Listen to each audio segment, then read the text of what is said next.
Hoje nós estamos vivendo um dia especial, que é o dia quando nós vamos fazer a escolha dos nossos líderes, né? Que conduzirão aí a parte administrativa do nosso país, né? Mas nós todos os dias fazemos escolhas sobre quem vai dirigir as nossas vidas e como vai dirigir as nossas vidas e de que maneira conduziremos as nossas vidas. Eu queria compartilhar com vocês hoje uma expressão, o caminho do cristão.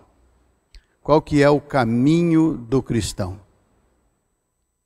Você, quando aceita Cristo Jesus como seu Salvador, a Bíblia diz que você tem o mesmo nome que os primeiros cristãos lá atrás tiveram. Você é chamado de cristão, porque se identifica com Jesus Cristo, certo assim? Sim ou não?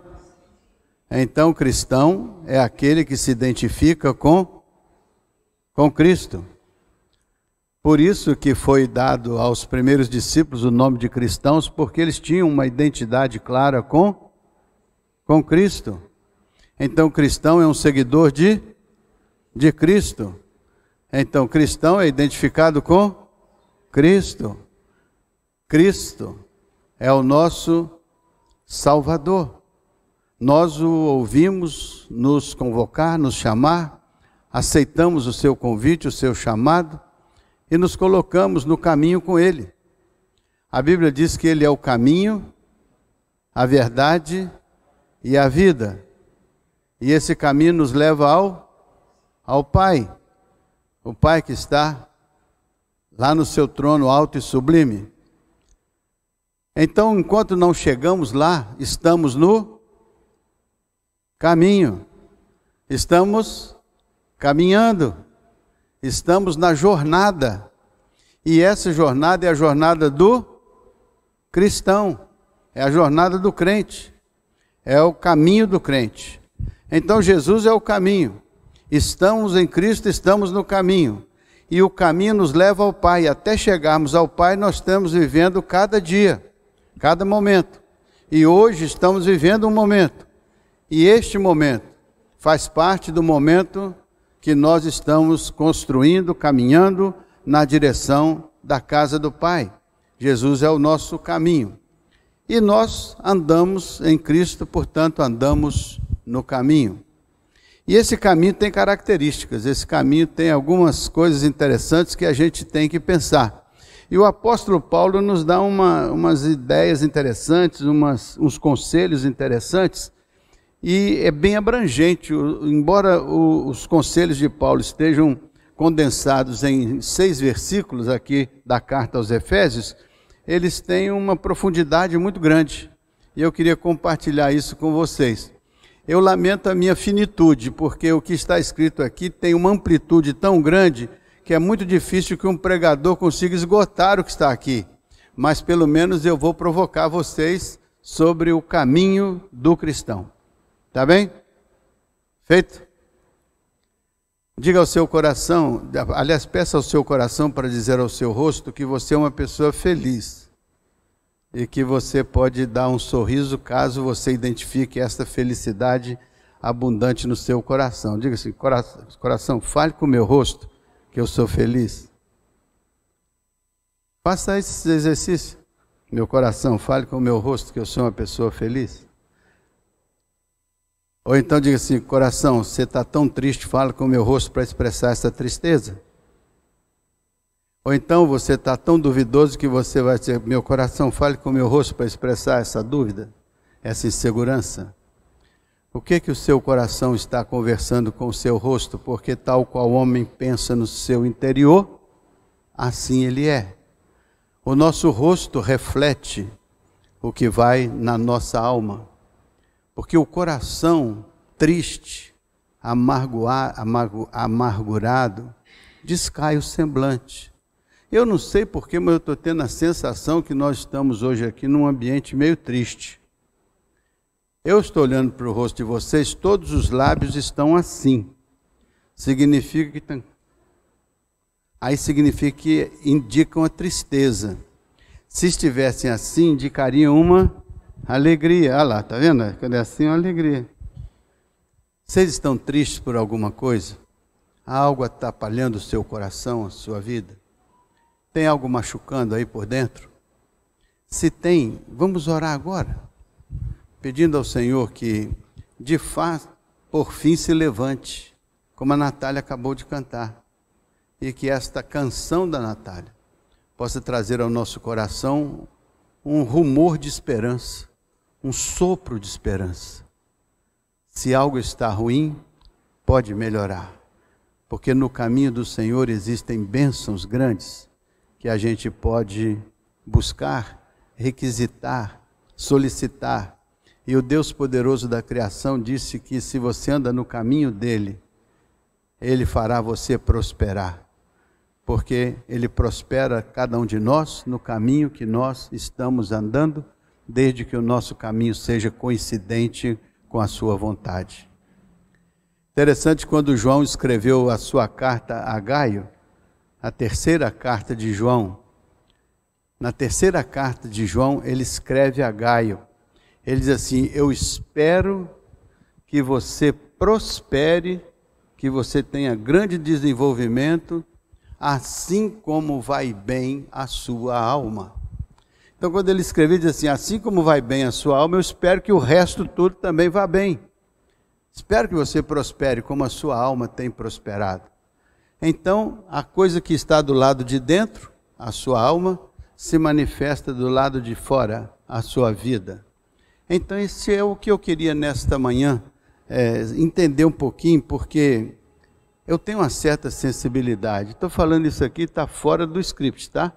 É só para dizer para vocês que eu estou sentindo uma tristeza. Não sei se sou só eu. Se alguém está sentindo como eu, fique de pé aí, só para eu ter uma ideia se eu estou sozinho.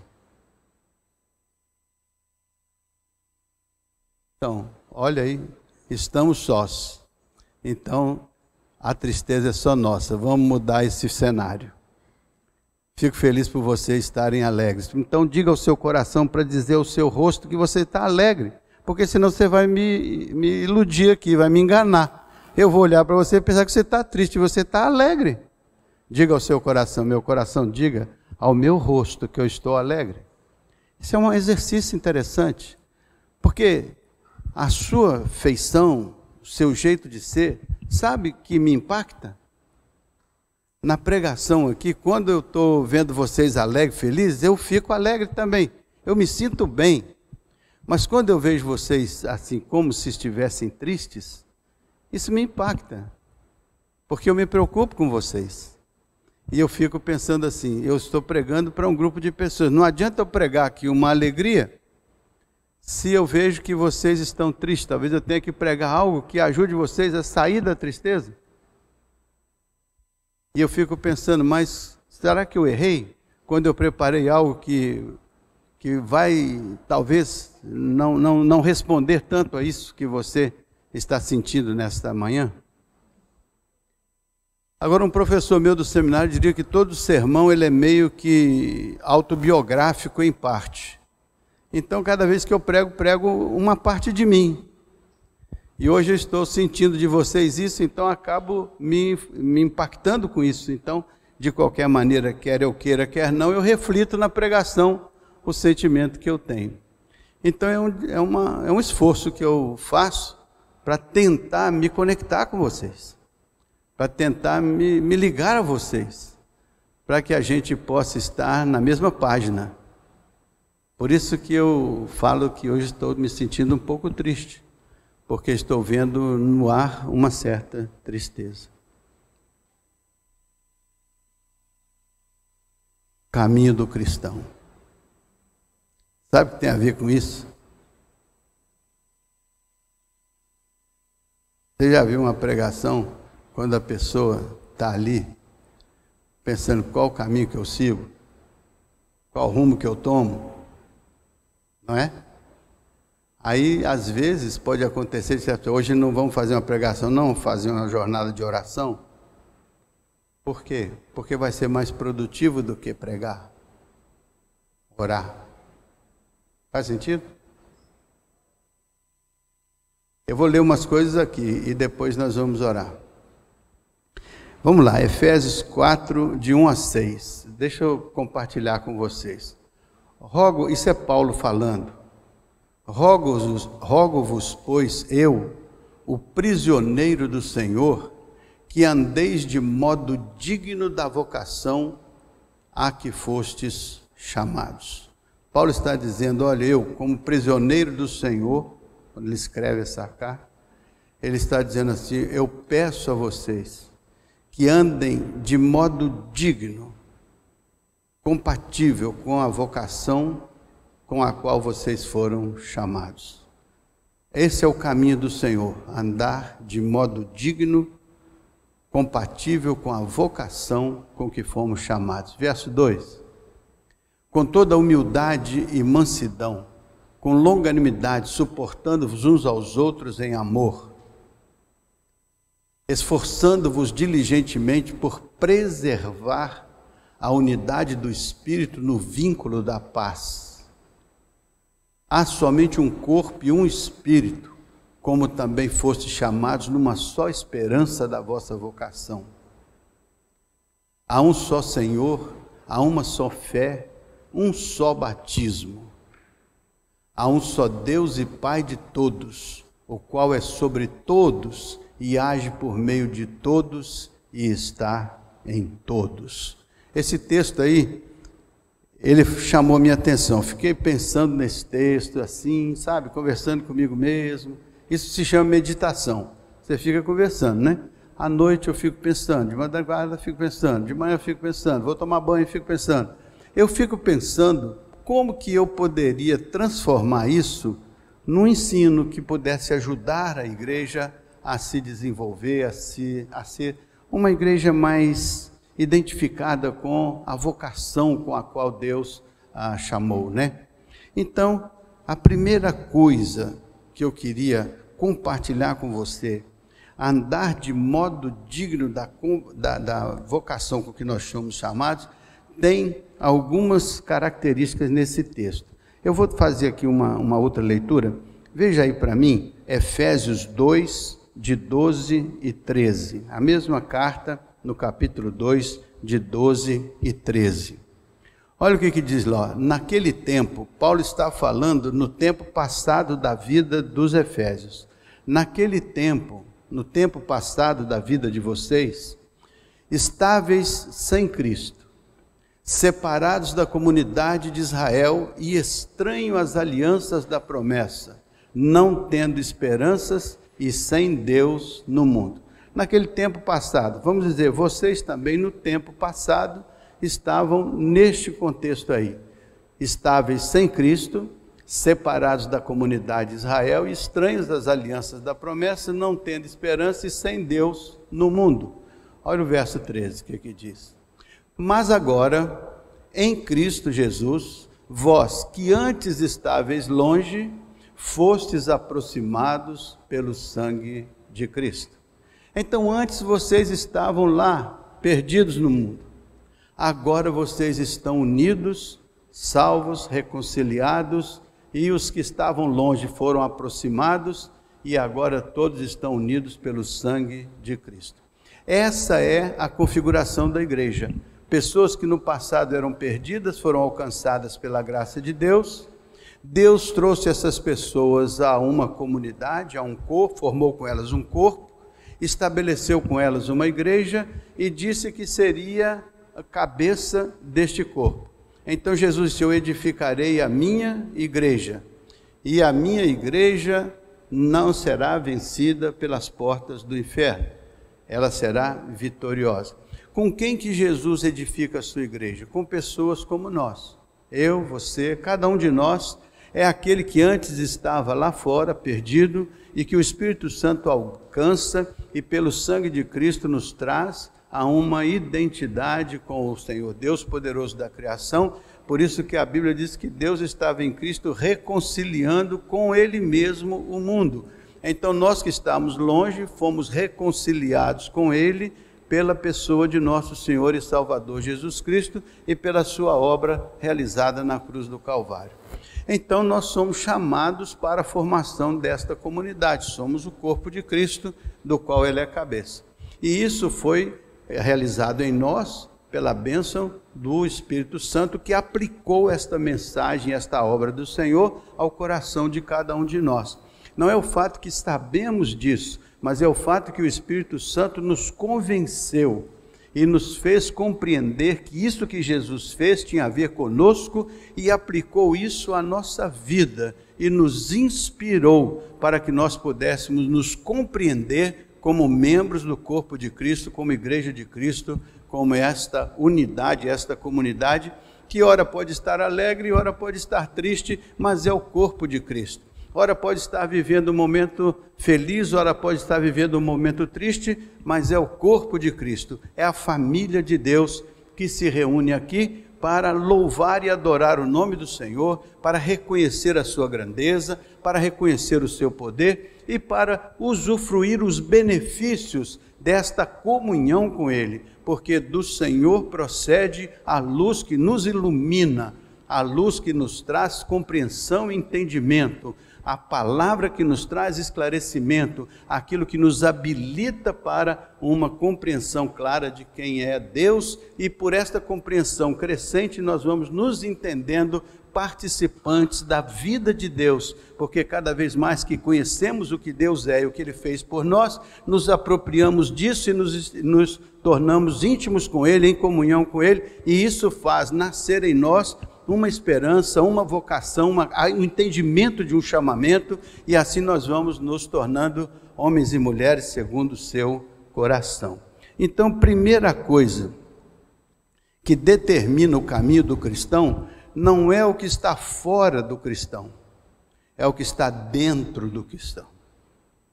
Então, o primeiro passo para nós entendermos o caminho no qual devemos seguir é olhar para dentro de nós, o que o Senhor fez dentro de nós, quando nos amou e entregou seu Filho, que veio para o que era seu. Os seus, porém, não o receberam, mas a todos quantos o receberam, deu-lhes o poder de serem feitos filhos de nós.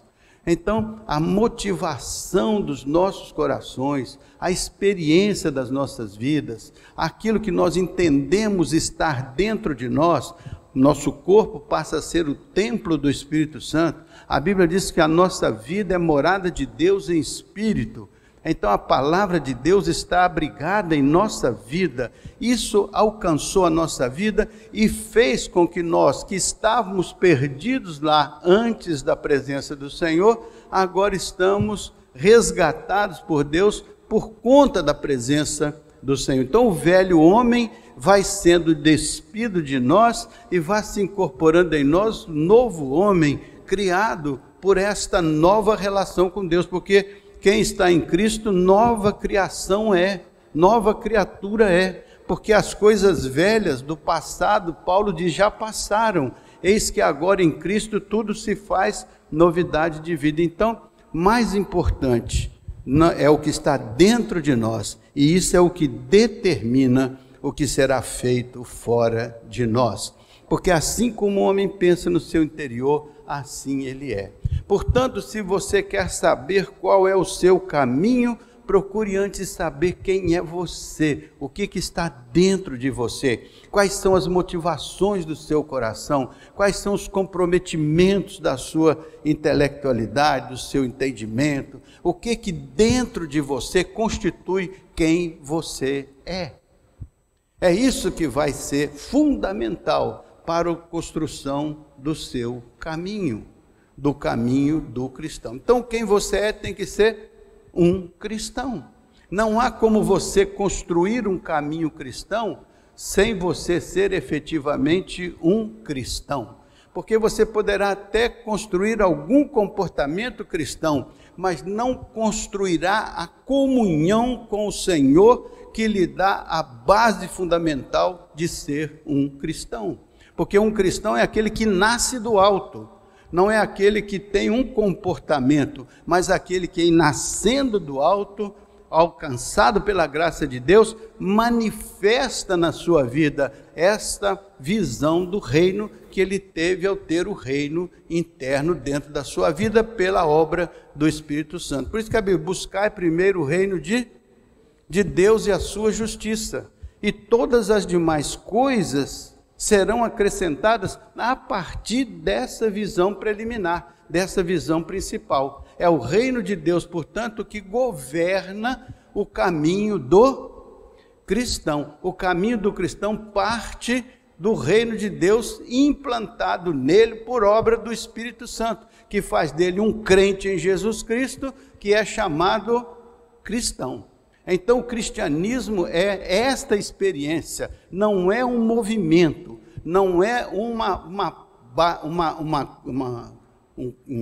rede de relacionamento, não é isso. O cristianismo, antes de tudo, é o que Deus fez na sua vida e aquilo em que Deus o transformou para ser. Você é uma nova criação, você nasce do alto, você não nasce da carne nem do sangue, você nasce do alto, nasce do Espírito, e o Espírito que agora dentro de você aplica a obra redentora de Jesus, na qual você crê pela fé, que também é um dom de Deus, e você experimenta o perdão do Senhor, a transformação da sua vida, e você tem esta experiência de novo nascimento, de transformação de vida. Então você começa a construir uma identidade nova, e com isso é que você começa a fazer as suas escolhas, é com isso que você começa a tomar as suas decisões, é com isso que você começa a manifestar o reino, é com isso que você começa a manifestar o projeto de Deus, é com isso que você começa a manifestar os ensinos da palavra e a liderança do Espírito Santo.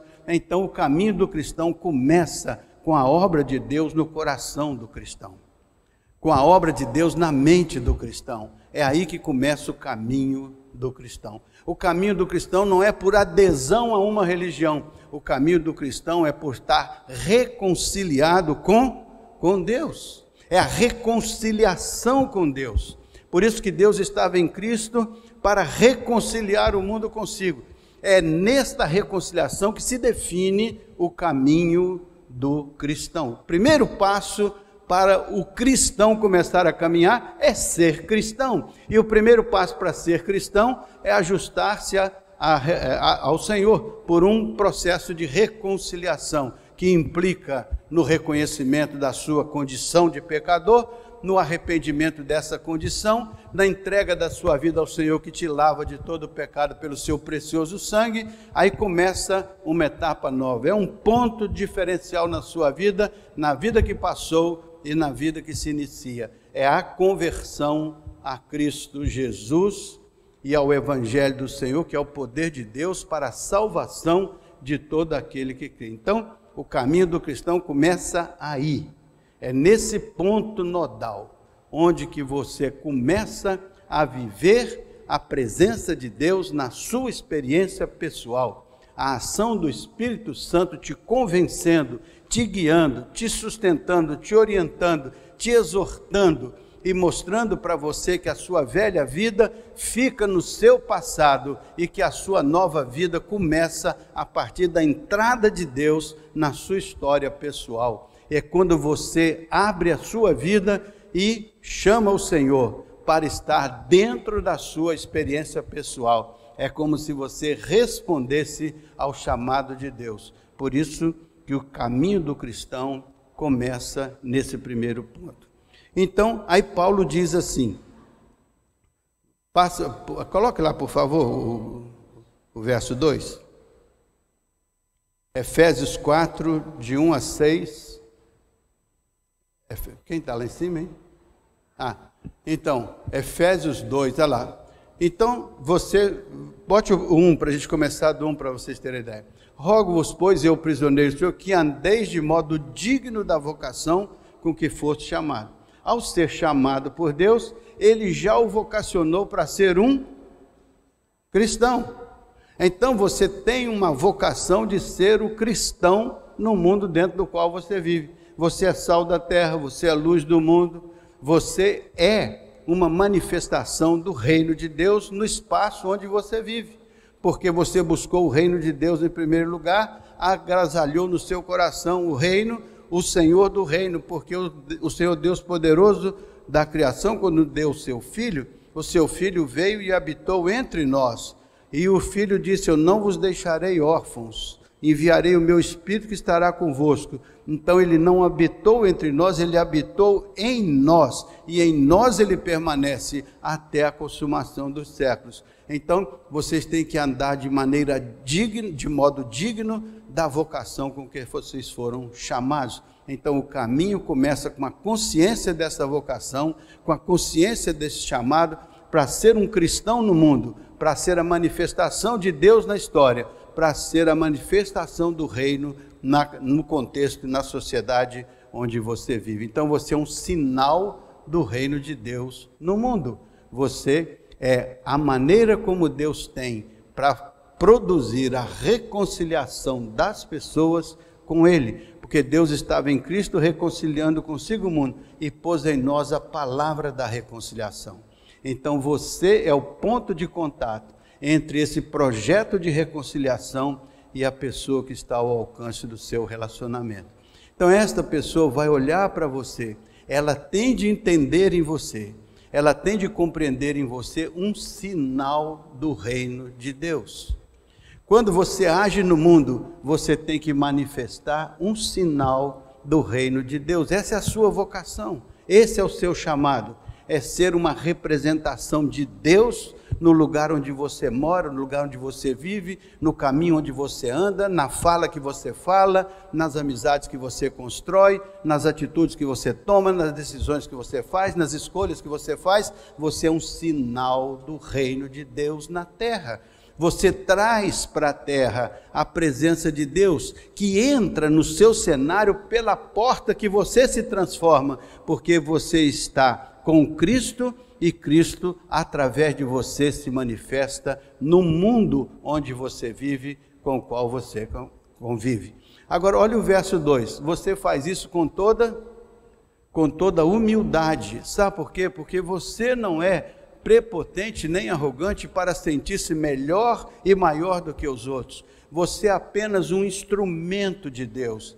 Você é apenas uma manifestação do poder de Deus, da graça de Deus.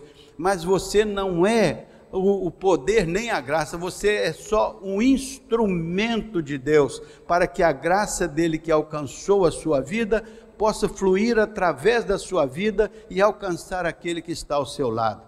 Então você pode ser um instrumento de Deus para abençoar a sua família. Você pode ser um instrumento de Deus para abençoar o seu marido. Você pode ser um instrumento de Deus para abençoar a sua esposa. Você pode ser um instrumento de Deus para abençoar um país, uma nação. Você pode ser e deve ser um instrumento de Deus para manifestar esse chamado e essa vocação de Deus na sua área de influência, para que as pessoas percebam que você é uma alternativa a um mundo que jaz no maligno, porque dentro de você existe uma mensagem de esperança, existe uma bênção de alegria, existe uma bênção de proclamação da fé. Dentro de você existe algo que no mundo não existe, porque isso é prerrogativa do Espírito de Deus, e Deus manifesta isso nas vidas que Ele escolheu para dentro delas agir e através delas manifestar. Mas isso deve gerar em você e em mim uma humildade,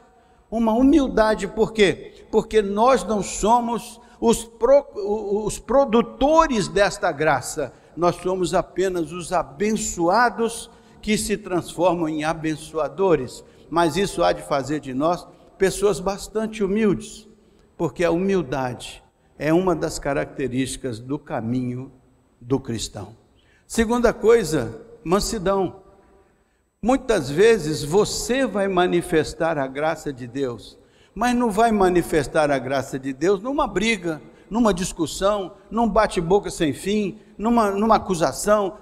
Não é este o caminho do cristão. O caminho do cristão é com humildade, com mansidão, fazer com que as pessoas possam compreender a possibilidade de Deus entrar na sua história, ou de Deus estar presente na sua história. Então você é instrumento de Deus. O caminho do cristão tem que ser marcado pela mansidão. Outra coisa, o caminho do cristão tem que ser marcado com o longo ânimo. O que é um longo ânimo? Ele tem 3 características. A primeira é a prudência. Então o caminho do cristão tem que ser humilde, tem que ser manso de coração, né? Porque eles vão ser, segundo o Senhor, os limpos de coração, os mansos de coração, eles vão ser manifestadores da graça de Deus, do poder de Deus, do cuidado de Deus.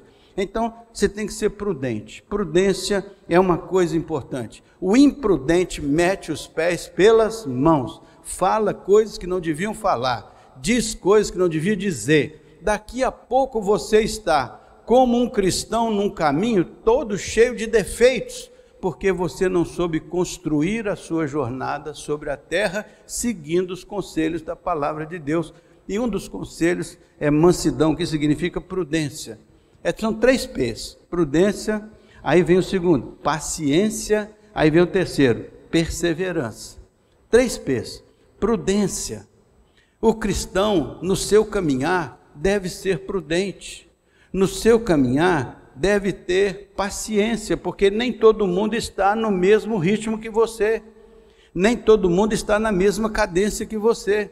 Às vezes você vai ter paciência para esperar o tempo do outro, às vezes você vai ter que ter paciência para esperar que o tempo de Deus aconteça, e as coisas que você espera aconteçam no tempo de Deus.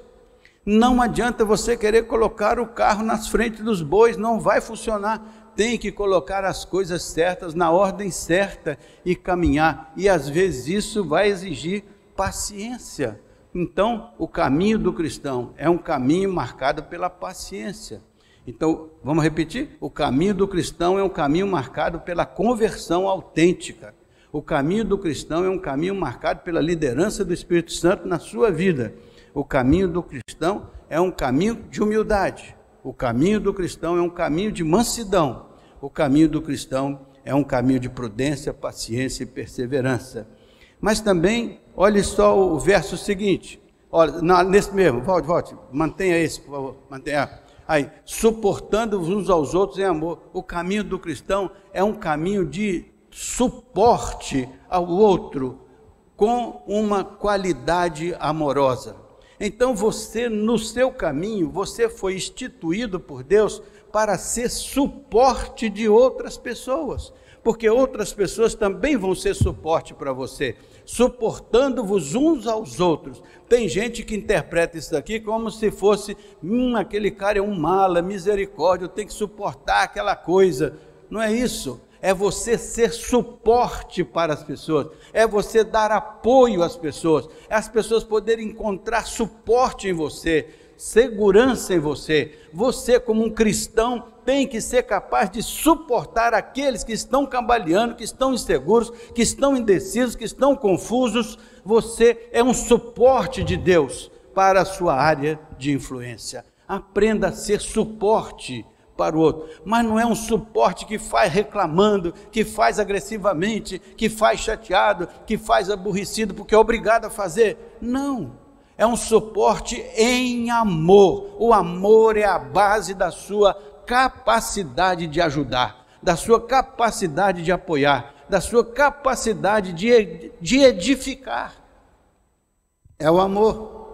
Então o caminho do cristão é um caminho de suporte mútuo. Levai as cargas uns dos outros, e assim cumprireis o quê? A lei de Cristo. Então este levar as cargas uns dos outros ajuda a gente a saber que a nossa vida no mundo tem uma razão de ser. Nós somos uma manifestação do reino, uma manifestação do Espírito que habita em nós, e por isso nós temos que ter a capacidade de gerar suporte para aqueles que estão ao nosso lado e carecem de uma sustentação, para que possam, igualmente a nós, entrar no caminho e tornar-se nas mãos de Deus um suporte para os demais, assim como foi suportado por alguém ao longo da jornada. Alguém já te ajudou alguma vez?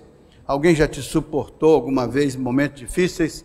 Pois entenda que você agora tem o compromisso e a responsabilidade de ser suporte para a vida de alguém. porque o cristão no caminho que conduz ao céu é esse que é suportado em alguns momentos e suporta outros em algum momento, mas não é com a sensação de raiva, ou de rancor, ou de briga, ou de confusão, mas é por amor entender que nós estamos no mundo para sermos bênçãos nas vidas das pessoas. É isso que é o Evangelho. Abre lá o 3, estou terminando já. Esforçando-vos diligentemente por preservar a unidade do Espírito Santo no vínculo da paz. Preservando, esforçando para quê? Para preservar a unidade do Espírito. Porque a grande dificuldade é que prover dificuldade, divisão, é a coisa mais fácil que tem. Prover problema é fácil. Agora, prover solução, prover unidade, prover convergência, prover superação de dificuldades, isso é obra para cristão, isso é obra para cristão que está no caminho que é o Senhor, que é a verdade, que é a vida, que leva ao trono da graça do Pai. Esse então, preservar a unidade do Espírito. Por quê? Porque tudo tem que estar em volta do Espírito, porque como cristãos nós somos habitados pelo Espírito, e o Espírito utiliza a nossa vida para a manifestação do reino. Então é pelo Espírito, no Espírito, através do Espírito, e visando o quê? O vínculo da paz. A paz de Deus que excede todo entendimento, para guardar a nossa mente, o nosso coração. A paz de Deus e a paz com Deus. Primeiro a paz com Deus para resolver a passividade do nosso coração. Depois a paz com o nosso irmão para manifestar a paz de Deus que está em nós. E assim juntos, olha lá, diligentemente, não é de qualquer maneira, é com dedicação. Olhe para o seu irmão e veja no seu irmão uma imagem e semelhança de Deus tão importante como você. Se você tem que falar com o outro, fale com amor. Se você tem que cuidar do outro, cuide com amor. Se você tem que suportar o outro, suporte com alegria, porque o conjunto da obra glorifica e honra o nome do Senhor. Preserva os vínculos da paz, preserva a unidade. Então uma igreja só pode ser um corpo se não tiver dificuldades de lesão entre um braço que se fende, uma perna que se fende, uma orelha que se fende. Então não é um corpo, é um monte de pedaços. Para ser um corpo tem que ser todo ajustado para o seu crescimento em amor. Então corpo é um conjunto harmônico. Corpo é um conjunto especial. Corpo não é um monte de pedaços. Um monte de pedaços era aquele vale de ossos secos, lá de Ezequiel. E o Senhor disse assim: poderão estes ossos reviver? Aí o profeta disse: Senhor, só tu sabes, porque aqui uma montanha de ossos secos. Profetiza sobre eles. Chama todos eles à vida. E o Senhor levantou sobre eles a vida. E quando estava tudo pronto, o Senhor soprou o fôlego da vida. E foi alma vivente. Assim nós temos que ser instrumentos de Deus para dar suporte, para ajudar, para cooperar, no sentido de mantermos a unidade do Espírito e o vínculo da paz. Quanto que um país como o Brasil precisa disso aí? Se fosse cheio de cristão, isso aí era muito mais fácil de acontecer. Isso aí era muito capaz de acontecer. E era capaz de haver uma harmonia, uma paz, uma bênção, alguma coisa especial. Muitas vezes nós não temos isso porque nos distanciamos deste caminho do cristão e nos enveredamos pelo caminho da carnalidade dos outros tempos, dos quais Cristo nos resgatou para sermos homens e mulheres cristãos no caminho da casa do Pai, e encaminhando, vamos promovendo o reino e as coisas do reino, humildade, benignidade, bondade, suporte, apoio, esforço coordenado para preservar a unidade do Espírito, gerar o vínculo da paz, fazer que as coisas de Deus se manifestem no mundo dos homens. E isso é através de nós, homens e mulheres segundo o coração de Deus. Mais um ponto lá, para terminar. Há somente um corpo e um espírito, como também foste chamado numa só esperança da vossa vocação. Há só um corpo. Não é um corpo dividido, é um corpo unido. A família, a nossa vida comunitária aqui, eclesiástica, nosso trabalho, a sociedade. Quando tudo for debaixo do domínio do Senhor, será o corpo do Senhor. Quando tudo se desprende da liderança do Senhor, então tudo se confunde. Por isso que é importante que haja uma convergência para debaixo do reino de Deus, em primeiro lugar, e todas as demais coisas serão acrescentadas, né? Verso 5. Há um só Senhor. Então quem é o Senhor? Quem é o Senhor da sua vida? Quem é que governa a sua vida? Quem é que determina a sua vida? Quem é o Senhor? Se for o Senhor, você está exatamente dentro de uma referência espetacular. É a autoridade que governa a sua vida. É a autoridade que lidera a sua consciência de cristão que anda nesse mundo. É isso aí, um Senhor. Uma só fé. O que é uma só fé? A nossa crença comum na palavra de Deus, na liderança do Espírito, na nossa santificação de vida. É a nossa fé comum que nos faz um corpo liderado pela cabeça que é Jesus. E um só batismo. Se a fé é a nossa firmeza de convicção, o batismo é o nosso testemunho de união, porque nos batizamos e nos tornamos, como batizados, constituintes de uma comunidade de fé, com identidade da mesma fé e do mesmo Senhor. Isso é muito importante para que nós possamos ver de que maneira nós podemos ser cristãos, andando no mundo e fazendo a obra de Deus em nós e através de nós. E a glória do Deus poderoso vai se manifestando entre nós. E agora o final, verso 6. Há um só Deus e Pai sobre todos. Quem é que está sobre todos? Quem é que está acima de tudo? É um só Deus, que é o nosso Pai. Então que nós possamos fazer a oração: Pai nosso, que estás no céu, santificado seja o teu nome, venha a nós o teu reino. É o reino de Deus, não é o reino de A, nem o reino de B, nem o reino de C, é o reino de Deus. E o Senhor é o Deus poderoso do seu reino. E Ele decidiu junto com Jesus, Jesus disse: eu e meu Pai viremos para vós e faremos em vós morada. O reino de Deus está fazendo morada na sua vida. Então a sua vida tem que ser a manifestação desta graça de Deus, desta humildade, desta benignidade, desta bondade, desta manifestação do reino, de tal maneira que a vida de Deus se manifeste aqui, através de nós, sal da terra, luz do mundo. Que importância nós devemos dar a isso, né? Todo o qual é sobre todos. Ele é sobre todos. Não é sobre um ou outro, é sobre todos. Só que a pena é que nem todos têm consciência disso. Por isso que a igreja tem que ser aquela que anuncia o Evangelho, que anuncia o poder de Deus, que mostra a unidade do reino. E por isso que ela tem que ser muito humilde, para não se sentir melhor do que os outros. Ela tem que ter a humildade para saber que ela tem um ouro na mão, mas esse ouro muitas vezes rejeitado, porque a pessoa não conhece o valor. Mas com humildade você tem que compartilhar a sua vida, para que o outro entenda que o que você está ofertando é a bênção de Deus sobre a vida humana. Coisa boa. É sobre todos, age por meio de todos. O reino de Deus age por você, através de você. Sua vida é uma manifestação do reino de Deus, e Ele está em todos.